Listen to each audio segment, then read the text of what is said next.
Solo levelling season 2 episode 5 लेके मैं लौट आया हूँ। बताना चाहूंगा ये एपिसोड मानबा से लिया हुआ है।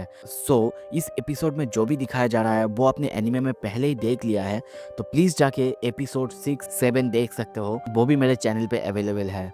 जैसे कि पिछले एपिसोड में हमने देखा था, जिन डिमन कासल में एंटर करता है फाइट करने के लिए और वहाँ पे उसे एक नया क्वेस्ट मिलता है 10,000 डिमन सोल्स कलेक्ट करने का, और वहीं पे वो एक नया मैजिक बीस्ट वल्कन से मिलता है। अब आगे एपिसोड के शुरू में हम देखते हैं जिन उस बीस्ट को गुस्से में बहुत ही जोर से एक पंच मारता है। उसके पंच की वजह से हम देखते हैं वो वल्कन बिल्डिंग्स को तोड़ते हुए बहुत दूर जाके गिरता है। यहाँ तक कि ये देख के जिन खुद शॉक हो जाता है और सोचने लगता है, मैंने उसे तो ऐसे ही नॉर्मल पंच किया था, मुझे नहीं लगा था वो उड़ते उड़ते चला जाएगा।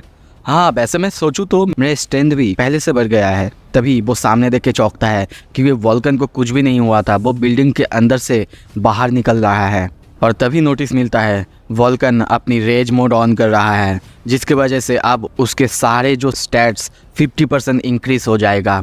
ये देख के जिन बहुत ज़्यादा चौंक जाता है और सोचने लगता है, ये क्या, ये स्किल तो बिल्कुल सेरेबरस जैसा ही है। वल्कन देखते हैं वो बहुत ही ज़्यादा स्पीड से जिन की तरफ अटैक करने के लिए आगे बढ़ रहा है। उसका स्पीड पहले से इतना ज़्यादा बढ़ गया है, जिन ये देख के सोचने लगता है, मैं उसका डायरेक्ट हिट अब रोक नहीं सकता। और तभी वो पीछे आयरन को बुलाता है। आयरन! ये सुनते ही आयरन अपना शील्ड जिन की तरफ फेंकता है। उसका शील्ड बहुत तेज़ी से जिन की तरफ आगे जाता है, जिसे पकड़ के जिन वल्कन की अटैक को रोकने के लिए ऊपर की तरफ करता है। वल्कन बहुत ही ज़्यादा गुस्से में हथियार से उसके शील्ड के ऊपर अटैक करता है, बाहर करता है, जिससे हम देखते हैं वहाँ पे चारों तरफ बहुत ज़्यादा तबाही हो जाता है। जिनके शील्ड और उसकी हथियार की टकराने की वजह से वहाँ पे बहुत ज़्यादा शॉक भी पैदा हो जाता है। कुछ देर बाद हम देखते हैं जिन को कुछ भी नहीं हुआ है, पर जिन उसकी तरफ देख के सोचने लगता है, मैं ऐसे ही नहीं जीत सकता, मुझे राइट टाइम और राइट मोमेंट देखना होगा कब मैं उस पर अटैक कर सकता हूँ। और वो जंप करता है अपनी जगह से उस पर हमला करने के लिए, पर वल्कन ने उसके अटैक को प्रेडिक्ट कर लिया था और वो अपनी जगह से हट जाता है। हम देखते हैं वल्कन फिर से उसके ऊपर अटैक करता है। ये देख के जिन सोचने लगता है, ये क्या, मैं हवा में उसकी अटैक को नहीं रोक सकता। काश कुछ ऐसा कर पाता कि मैं हवा में ही अपने बॉडी को इधर उधर मूव कर पाता। और तभी उसे याद आता है उसके पास है कमांडर टच। वो वल्कन को अपने पावर से हिला नहीं सकता, पर वल्कन की मदद से खुद अपनी जगह से हिल सकता है। और वो ऐसा ही करता है। जब तक वल्कन अटैक करता है वो कमांडर टच का यूज़ करता है और अपनी जगह से हिल जाता है और उसकी अटैक से बच जाता है। तभी देखते हैं जिन नीचे उसकी तरफ देख रहा है। वो जानता है वो उसे अपने डैगर से नॉर्मली डायरेक्ट हिट करके नहीं हरा सकता, उसे कम से कम उसकी स्पीड को स्लो करना होगा। और तभी वो सामने देखता है, सामने की तरफ एक बिल्डिंग जो कि आधा टूटा हुआ था, और उसे आइडिया आता है। वो बहुत तेज़ी से उस बिल्डिंग की तरफ भागने लगता है। ये देख के वल्कन को देखते हैं, वो भी उसके पीछे पीछे भागने लगता है। जिन सोचने लगता है, आओ मेरे पीछे आओ जल्दी, अभी ये मेरा चांस है। और अपना स्पीड स्किल एक्टिवेट करता है, जिसकी वजह से बहुत ही ज़्यादा स्पीड से बिल्डिंग के ऊपर चढ़ते हुए जब तक वल्कन उसके वहाँ पे पहुँचता, वो बिल्डिंग के ऊपर से उसके ऊपर बहुत ही तेज़ी से हमला कर देता है। वल्कन उसको ऐसा करते हुए देख के समझ चुका है कि अब वो क्या करने वाला है, पर अब उसके पास कोई रास्ता नहीं, क्योंकि वो जितनी स्पीड से भाग रहा था अब वो खुद को रोक नहीं पाएगा। तभी देखते हैं जिन बिल्डिंग के ऊपर से उसकी तरफ बहुत ही ज़्यादा तेज़ी से हमला कर देता है और उसको बहुत ज़्यादा डैमेज पहुंचाता है। वल्कन समझ चुका है अब उसकी बारी है। सीन शिफ्ट होता है, दूसरी तरफ हम देखते हैं मिस्टर हान और पार्क ही जिन दोनों जिन को ढूंढने आए हैं, पर वहाँ पे वो नहीं है। वो लोग बहुत दिन से उसे ढूंढ रहे हैं। तभी पार्क जिन कहती है, शायद वो घूमने गया था। मिस्टर हान कहता है, तुम्हें ये सब कैसे पता? पार्क कहती है, वैसे जो हान है जो उसके साथ उस दिन गई थी रेड पे, वो लड़की एक्चुअली जिन की बहन की दोस्त है, तो इसीलिए मुझे पता है। पर उन लोग को ये समझ नहीं आया जिन अगर ट्रिप पे गया है तो गया कहाँ, क्योंकि उसका बाहर जाने का कोई भी साइंस नहीं है, यहाँ तक कि उसका बैंक अकाउंट से कोई भी डेबिट नहीं हुआ है। हान ये सब बोलने ही लगता है। तभी पाक कहती है, आपको ये सब कैसे पता है? हम मिस्टर हान कहता है, क्योंकि ये सब मेरा काम है। तभी पाक कहती है, एक चीज़ हो सकता है, किसी ने अगर संग जिनवू को किडनैप कर लिया होगा तो। ये सुन के मिस्टर हान हंसने लगता है और कहता है, किडनैप और संग जिनवू को? अगर ऐसा करना ही होगा तो पता है तुम्हें कितनी बड़ी मिलिट्री की ज़रूरत होगी या फिर कितने ज़्यादा हंटर्स की ज़रूरत होगा उसे पकड़ने के लिए, पर फिर भी पता नहीं वो कहाँ है। सीन शिफ्ट होता है, हम देखते हैं वल्कन के खून चारों तरफ गिरा हुआ है। वल्कन अब मर चुका है, जिसकी वजह से जिन को बहुत सारे अच्छे रिवॉर्ड्स मिले हैं, जैसे कि डिमन मोनाक्स इयररिंग एक और मिला है और fragment of the world tree ऐसे ऐसे बहुत सारे आइटम्स मिले हैं। और तभी इयररिंग्स को देखते हुए हम देखते हैं वो इयररिंग्स को पहन लेता है, पर ये एक इफेक्ट क्रिएट करता है क्योंकि इसके लिए उसे और भी आइटम्स की ज़रूरत होगा। तभी हम देखते हैं वो उस ऑर्ब को हाथ लेता है और सोचने लगता है क्या इसकी स्किल ये किसी भी मैजिक पावर को एनहेंस कर सकता है और उसे बहुत ज़्यादा पावर दे सकता है, पर मैं इसका क्या करूं, मेरे पास तो कोई मैजिक पावर है ही नहीं। तभी वो सामने देखता है, सामने की तरफ हम देखते हैं इग्रिस को। इग्रिस बहुत सारे डिमंस को मार के उन सब का सर उसके सामने लाके उसके सामने नील करता है। ये देख के वो कहता है अरे यार ऐसा तो मत करो ना, तुम्हारी वजह से देखो उसे देखो। और हम दूसरी तरफ आयरन को देखते हैं, वो भी वोल्कन को उसके सामने लेके आ रहा है। ये देख के जिन कहता है तुम क्या कर रहे हो, और वैसे भी इसे तो मैंने मारा है ना। वो अच्छा तो तुमने शील्ड दी थी मदद के लिए इसीलिए तुम सोचते हो। और ये सोचते ही उसे याद आता है कि वो उनके पावर्स को बोरो कर सकता है। और तभी देखते हैं वो उनमें से एक मेज शैडो को अपने पास बुलाता है और उसे ऑर्ब देता है और दूसरे बिल्डिंग को दिखाते हुए अटैक करने के लिए कहता है। वो मेज हंटर वहाँ पे अपना अटैक क्रिएट करता है और हम देखते हैं वहाँ पे बहुत ज़्यादा एक बड़ी सी आग का गोला, उसकी पावर पहले से बहुत ज़्यादा बढ़ चुका है। उस बिल्डिंग के पास हम देखते हैं बहुत ही ज़ोर से ब्लास्ट होता है। ये देख के जिन उस ऑर्ब की तरफ देखते हुए सोचने लगता है इनक्रेडिबल, सो ऐसा पॉसिबल है। यहाँ पे नोटिस में कभी ये नहीं कहा गया कि मैं ये किसी को उधार पे नहीं दे सकता, तो कभी अगर मुझे ज़रूरत पड़ेगी तो मैं इनकी पावर को इंक्रीज़ कर सकता हूँ। हंटर्स में से जो कोई भी मेज हंटर्स है इस पर उनका बहुत ज़्यादा नज़र होगा, इसको पाने के लिए वो लोग कुछ भी कर सकते हैं। सीन शिफ्ट होता है, हम अमेरिका में देखते हैं होंग डोंगसो उसी आदमी के सामने खड़ा हुआ है और वो उससे सवाल जवाब करने लगता है। वो उससे पूछता है तुम एक बीस्ट हो, पर वो आदमी कहता है नहीं मैं कोई बीस्ट नहीं हूँ, अगर तुम्हें विश्वास नहीं हो रहा है तुम मेरा डीएनए टेस्ट कर सकते हो। पर होंग डोंगसो को ये बिल्कुल विश्वास नहीं हो रहा था क्योंकि एक ह्यूमन 10 साल तक डेंजर में रहने के बाद जिंदा कैसे रह सकता है, और इसीलिए वो पूछता है तुम 10 साल तक वहाँ पे सरवाइव कैसे कर पाए, और अगर मर गए थे तो क्या ये पॉसिबल है कि कोई भी अगर डेंजन के अंदर मर जाएगा वो फिर से जिंदा हो सकता है। और ये कहने के बाद वो अपने भाई के बारे में सोचता है क्योंकि उसका भाई भी डेंजन के अंदर मरा है तो वो भी वापस आ सकता है। पर तभी वो आदमी कहता है नहीं ये इम्पॉसिबल है, कोई भी मरने के बाद जिंदा नहीं हो सकता। और तभी वो कहता है अच्छा मुझे तुमसे एक सवाल पूछने दो। ये सुन के होंग डोंगसो कहता है यहाँ पे मैं सवाल कर रहा हूँ। उसकी बात को इग्नोर करते हुए वो आदमी कहता है गेट्स, मैजिक बीस्ट, तुम इन सब के बारे में कितना जानते हो।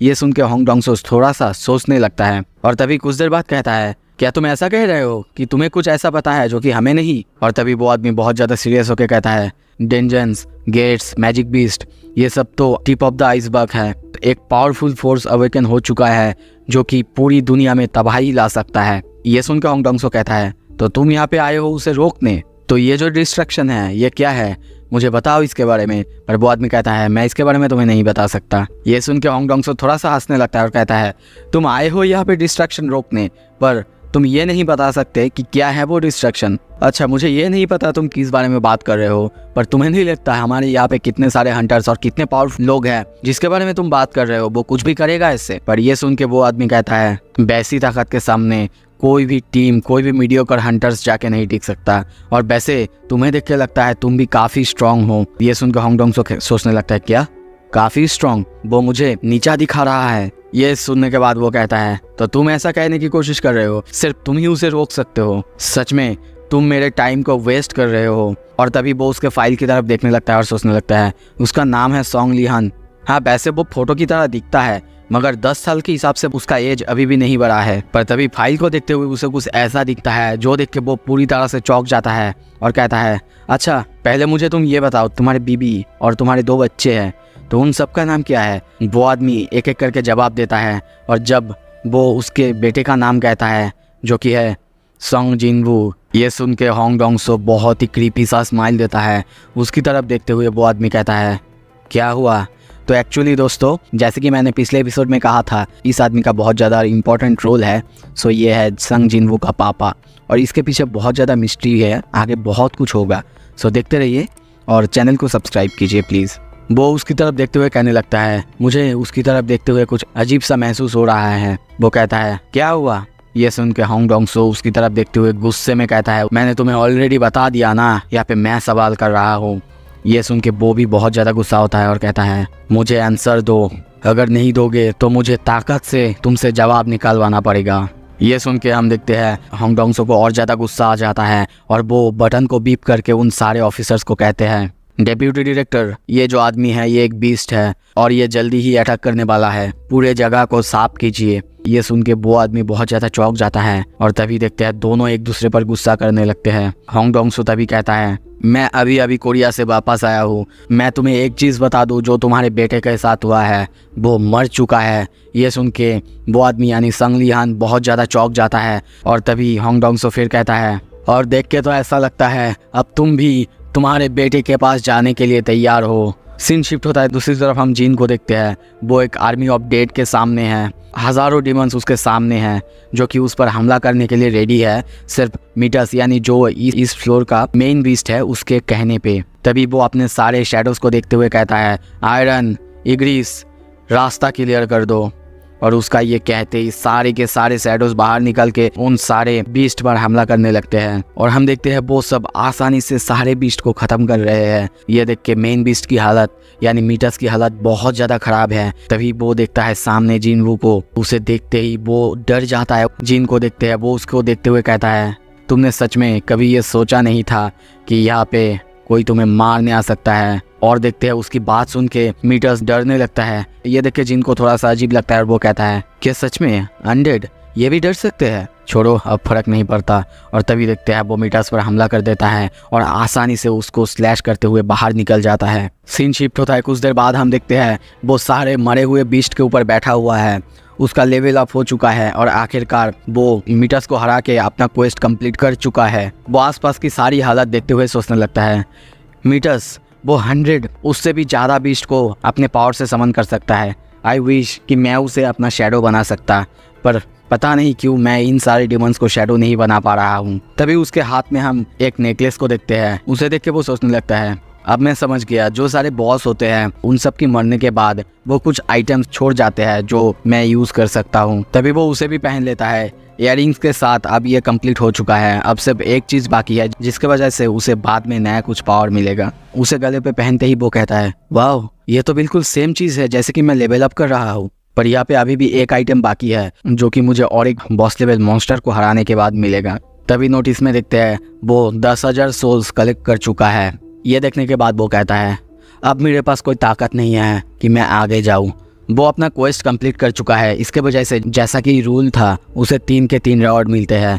नंबर 1 को एक्सेप्ट करता है जो कि choose any item from the shop था और तभी उसके सामने सारा कुछ आ जाता है, सारा हथियार जो कि वो लेना चाहता था पहले, सबसे महंगा हथियार। पर उसे सामने देखते ही वो सोचने लगता है, जैसे जैसे मैं लेवल अप कर रहा हूँ नॉर्मली वैसे वैसे बहुत सारे हथियार मिल रहे हैं, तो मुझे नहीं लगता कि मुझे ऐसे ही अपना ये अपॉर्चुनिटी गंवाना चाहिए। और तभी वो कहता है, एक कर्स रैंडम लूट बॉक्स, और उसके सामने एक बॉक्स आ जाता है। ये बॉक्स एक ऐसी चीज़ है जिससे कि प्लेयर की जो ज़रूरत होगा वही इस बॉक्स के अंदर अपेयर होगा। 2 तरह के लूट बॉक्सेस होते हैं, एक ब्लेस्ड रैंडम लूट बॉक्स और एक कर्स रैंडम लूट बॉक्स। दोनों में फ़र्क है, जो ब्लेस्ड है वो प्लेयर को एक ऐसी आइटम देता है जो कि प्लेयर डिज़ायर करता है, पर कर्स में जो प्लेयर की ज़रूरत होगा उसे ही वो देता है। कुछ ही देर बाद हम देखते हैं वो रैंडम लूट बॉक्स ओपन होता है और उसको और एक चाबी मिलता है। वो उस चाबी की तरफ देखने लगता है पर उसका कोई भी नाम, कोई भी डिफ़िकल्टी लेवल या फिर कोई भी टाइप कुछ भी नहीं दिखा रहा था। मेनली उसका कोई भी डिस्क्रिप्शन नहीं था। यह देख के जिन चौंक जाता है और कहता है, क्या इसका क्या मतलब है? इसके पहले तो कोई भी ऐसा आइटम नहीं मिला जिसका कि कोई डिस्क्रिप्शन ना हो, पर कोई नहीं, बाद में अगर कुछ काम आए। उसके बाद वो दूसरा रिवॉर्ड ओपन करता है जिसके वजह से वो अपना कोई भी स्टैट्स 20+ कर सकता है। ये रिवॉर्ड वो अपना इंटेलिजेंस में ऐड कर देता है। और फाइनली अब उसके पास तीसरा रिवॉर्ड है जो कि अनडिस्क्लोज रिवॉर्ड था, वो उसे एक्सेप्ट करता है। और तभी हम देखते हैं उसे और एक आइटम मिलता है, हॉली वाटर ऑफ लाइफ। ये देख के वो कहता है, क्या ये क्या है? सीन शिफ्ट होता है, हम दूसरी तरफ फिर से अमेरिका में देखते हैं। सब वहाँ पे बहुत ज़्यादा तबाह हो चुका है, चारों तरफ आग लग चुका है। एक आदमी कहता है, जैसा मैंने सुना था अगर 2 एस रैंक हंटर्स आपस में भिड़ गए, जियोग्राफी पूरी तरह से चेंज हो जाता है। जिस जगह में वो लड़ेंगे वो जगह ही चेंज हो जाता है। आई सपोज कि ये एक मिरेकल ही है जो ये जगह अभी भी सही सलामत है। वो ऑफिसर कहता है, तुम ठीक कहते हो, ऐसा मैंने भी सोचा था, पर इसे एक बैटल कहना फेयर नहीं होगा। होंग डोंग-सो उस आदमी के सामने कुछ भी नहीं था, लड़ाई शुरू होने से पहले ही वो हार चुका था।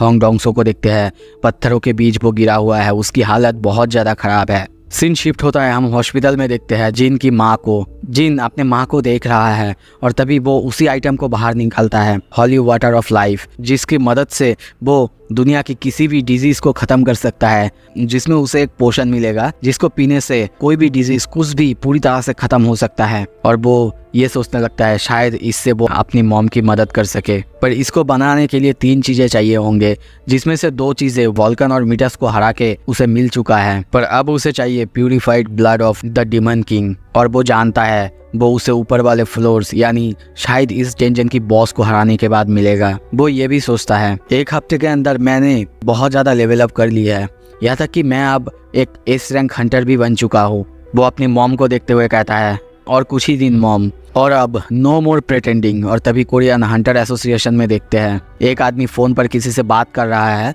और टीवी पर वही अमेरिका के हालत के बारे में देख रहा है। उसके सामने एक हंटर आया है जो कि फिर से खुद की पावर्स को मापना चाहता है, पर उसे देख के वो आदमी कहता है ये हर दिन का है, कोई भी हंटर्स उठ के यहाँ पे चला आता है खुद की पावर्स को मापना। उन्हें लगता है कि रीअवेकन इतनी आसान है, पर तभी वो उसका फाइल देखता है। सीन शिफ्ट होता है, मिस्टर बिएको को देखते हैं। वो आदमी ने उसे ही फ़ोन किया है और उसे फ़ोन करके वो कहता है सर आपने जिसके बारे में पूछा था सर वो यहाँ आया है अपने पावर्स को फिर से मापने के लिए। उसकी ये बात सुन के मिस्टर बिएक पूरी तरह से चौंक जाता है और कहता है क्या वो वहाँ है। सीन शिफ्ट होता है, हम देखते हैं संग जिनबू को वो लेडी आगे गाइड कर रही है ताकि वो री-इवैल्यूएट के लिए आगे जा सके। सो यहाँ पे ये एपिसोड ख़त्म होता है। अगला एपिसोड बहुत ज़्यादा इंटरेस्टिंग होने वाला है। सो फाइनली जीन अपना पावर मापने वाला है और अब पूरी दुनिया को पता चलने वाला है जीन कौन है। थैंक यू सो मच देखने के लिए। अगर आपको आगे देखना है प्लीज़ लाइक कीजिए, कमेंट कीजिए, चैनल को सब्सक्राइब कीजिए।